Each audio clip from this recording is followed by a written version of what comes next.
I'm Kenneth Amaduri, and I'm joined today with a precious metals expert and someone who's just a flat-out expert on the economy, someone who does a lot of research and educates his subscribers, and we are fortunate to have him on the show with us today, David Morgan of the Morgan Report. David, thanks for joining me today.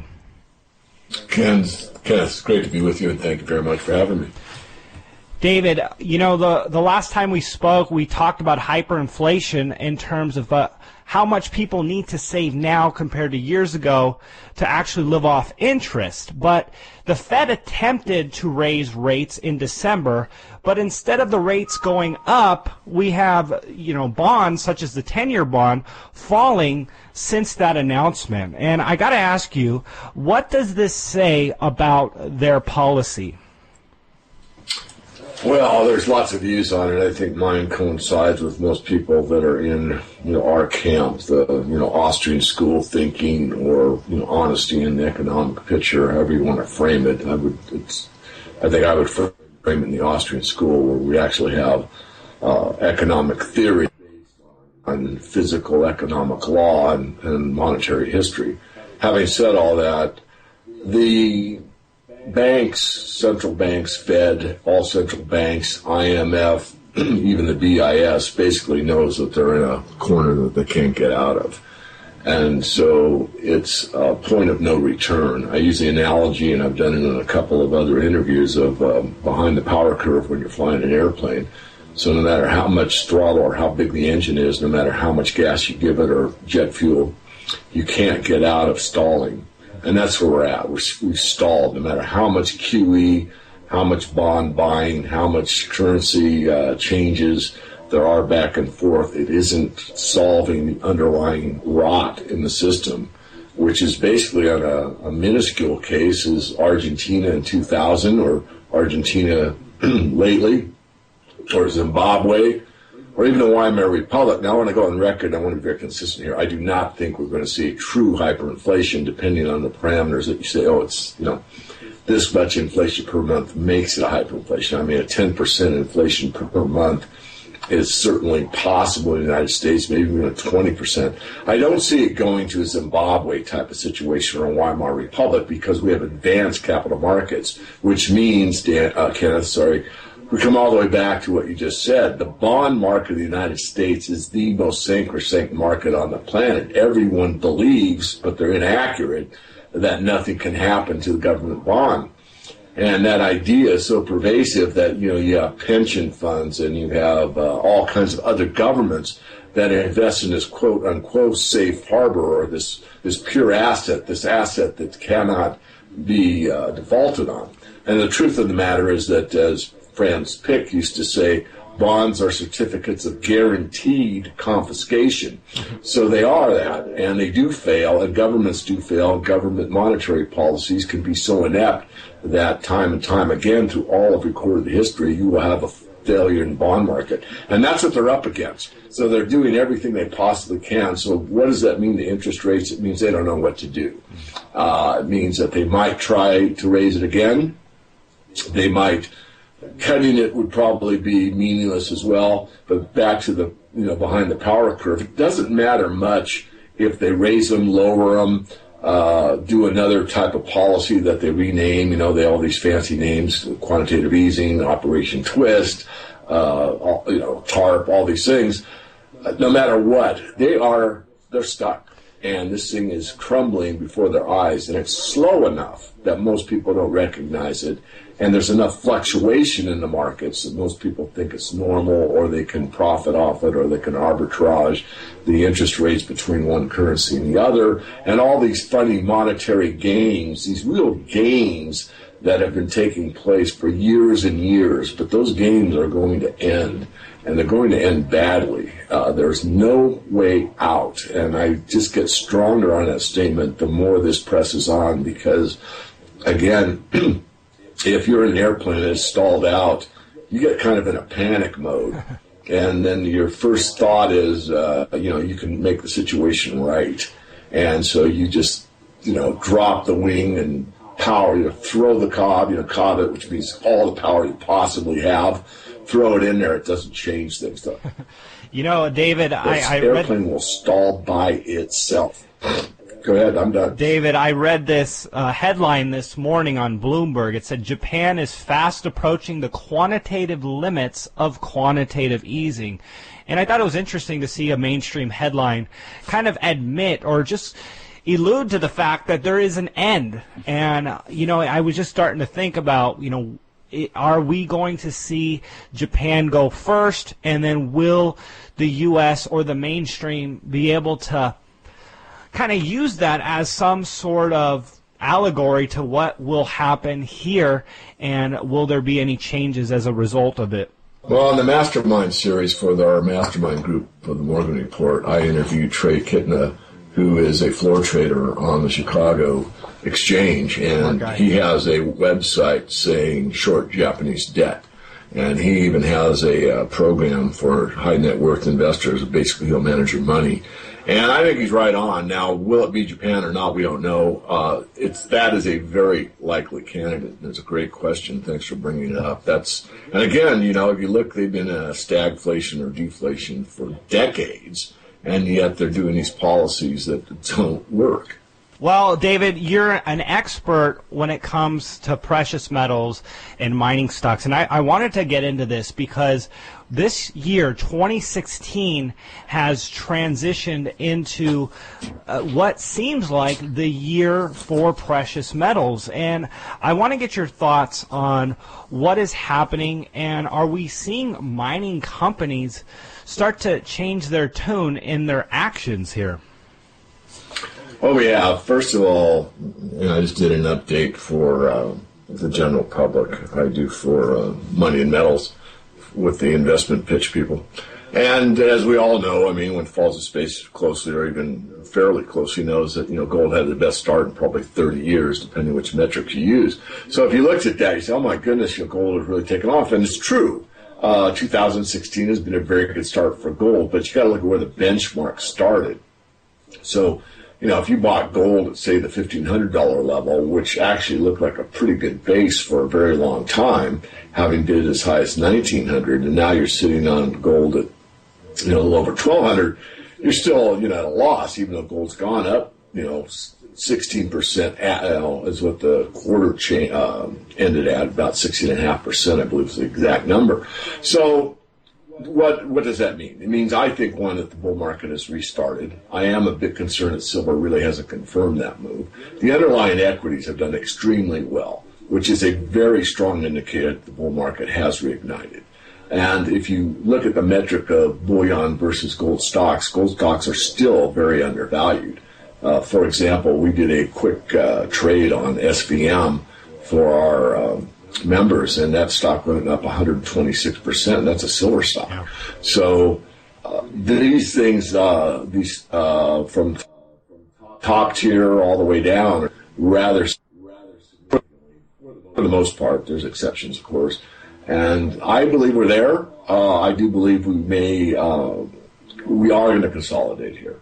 What I said for the readers of the Morgan Report, our members of the website, is that we would see a very strong January, and I thought, and of course I update these things as we go along, you know, anyone can do a better job, you know, week to week, month to month, and saying, you know, silver or gold is going to be X at the end of the year, which is the games that, you know, the financial media love you to play, because it's really hard to get those calls right. But regardless, we've seen good returns so far this year. We think they're going to continue.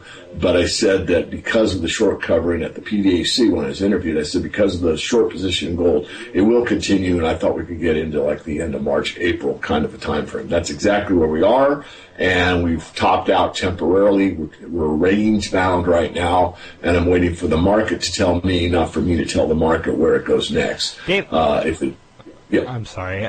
David, so what would silver need to do for it to start to give you more of a confidence in that it has turned around and it is in a bull market? Well, the silver equities have done that, but the silver market hasn't. I would need to see it above 16, and I would need to see it trade there for at least 3 days and maintain that 16 level or greater, and I'd have to see very heavy volume. And what's interesting about silver is we've seen great sales in the retail side, or normally the retail side, which is silver coinage.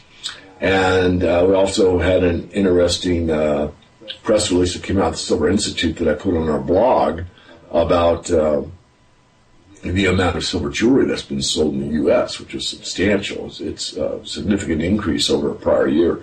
So silver is still a very, very good investment, very undervalued even relative to gold, but it has not, taken off to the degree that gold has, and that does concern me somewhat. I mean, the worst case scenario I can think of, Kenneth, is this. Gold pulls back and tests, 1,100, could even test below that. Unlikely, but could. And silver either tests the low at the end of last year, late November, early December, which is just a cat's whisker under 14, and breaks a new low. Again, I think that's highly unlikely, but I can't rule it out looking at what I see right now. And if that were to happen, it'd scare a lot of people out of the market again. And you would see the equities actually maintain to be higher unless there's a stock market sell-off at the same time. And then we would start up again. So consolidation ahead. Again, I let the market tell me. I don't tell the market. I know what parameters to look at, and I'll be updating our members as it comes. In other words, if it breaks this level, we are going to see a new low. If it breaks this level, it's off to the races again. It's off to the races, but it's working its way higher again. David, considering the bear market has been as bad as it has been over the last 4 or 5 years, would you say that the bull market is going to be as good in the opposite direction or greater? And I guess for so many people who might think that this is it, we saw the bounce, they don't want to jump into these type of plays because of the moves that we've seen. I guess I just want to remind them about how big of an upside there is in the big picture. Well, I'm going to sound extreme, and I do get a fair amount of compliments, which I take to heart, about being very grounded, having both feet on the ground and just, not being too hypey and that kind of thing. And that's very sincere, and that's the way I'm built. However, having said that, there are very extreme times in monetary history where things get very, very extreme. I use that word twice for a reason. And we are facing one of those times because of what we started the program with about the bond market. When there is fear of a great default from the monetary policy of the whole world this time, not just the nation state like Zimbabwe or Weimar Republic or Argentina or Brazil or all the hundreds of companies we have in the Silver Manifesto. We show a great big chart of all these companies. It's just like 1990 have had currency failures. Most people just don't get the news that they need to get. When that happens, and it's going to, it's not an if, you will see a panic buying mode into the precious metals that will probably go into the history books and financial markets, which means that there'll be such a flood into anything with gold and silver, not only the physical gold and silver, which will evaporate for the most part in size, but what in the ETFs, in the mining equities, in the penny stocks, across the board. I mean, it's going to be like the movie Rollover that I used to show early on when I was on the speaking circuit, but when I was just breaking into the speaking circuit for the precious metals people. And this is going to be a panic buy. So I am extreme. And the other thing I'd like people to realize, and I'm going to be doing a free webinar sometime in the future, that 90% of the move comes the last 10% of the time. The third leg of every market is the one that's the most extreme. It's the one that gets absolutely crazy.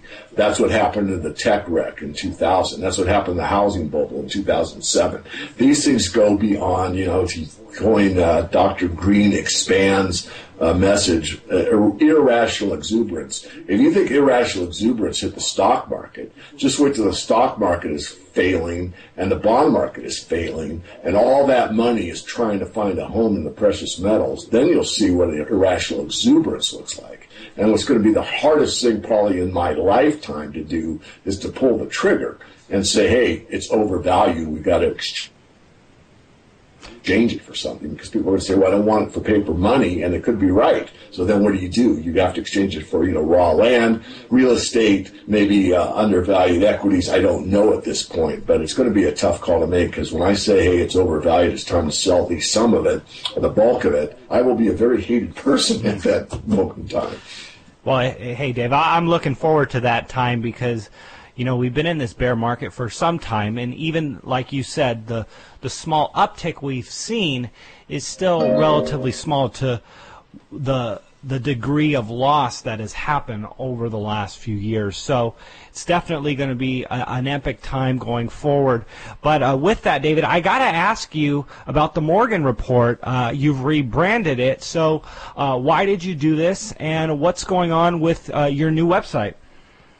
Well, thank you. One that it needed to be upgraded. I rebranded to the Morgan Report, which was the name of the report for years, because we do a lot more than silver and gold. Although we focus a lot of our energy on silver and gold, we look at riches and resources. We look at what you can get in the real asset market. And, we've done energy companies, drilling companies, lithium, copper, moly, across the board.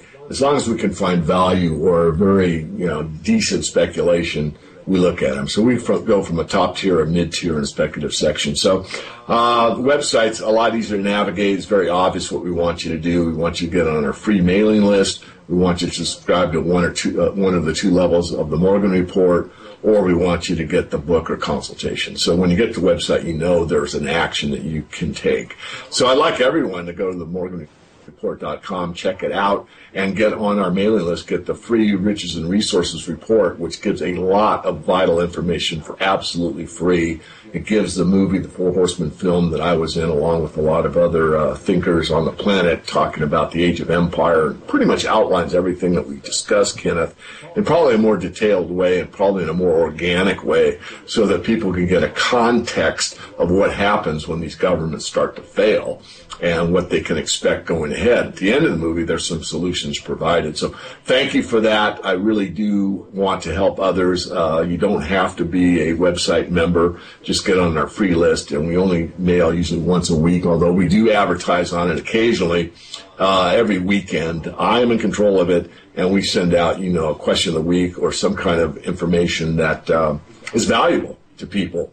And we get a huge open rate because they do find it valuable. And last thing I want to say, and I'm just going to commit to the public, I haven't done it yet, I'm a bit of a health nut. I've always signed off the Morgan Report with wishing you health above wealth, wisdom beyond knowledge. And the reason I did that is you can have all the money in the world, but if you don't have good health, you really don't have a lot. That's my opinion, and it's a strong one.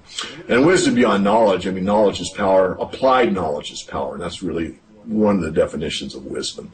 So I want to start putting something in like once a month on the health field. That wouldn't be my thoughts on the health field. It would be like a little writing and a link to somebody that, I use a product that's not about selling the product. That's an example. More likely something from one of these health people that I really admire for something that will help people's health in general. Like drinking more water, getting fluoride out of your system, or, this or that. So I'm just making a commitment because I haven't done it yet, but I'd like to do once a month at least to provide some, what I consider to be easy to access, probably no or low cost, that will help people's health in general, because, we need a healthy population physically, mentally, and spiritually for what's coming in the future. We're going to get some very trying times ahead, and I want everyone to be prepared for that. David, you said it best, and you're an amazing truth teller, and I appreciate you coming on the show with me today. And I do look forward to reading your content on health as well. That is a big, important thing that I focus on too, because even I'm always reminded, even when I get sick, get the common cold, how horrible I feel and how the day is absolutely ruined because of the way I feel, no matter how great of a position I am or am not. So it's great advice. Thank you so much for coming on the show. And if anyone would like to check out David's work, we'll have the website link below. Feel free to go check his stuff out. Great guy. David, thanks so much for coming on the show. Okay, thank you so much.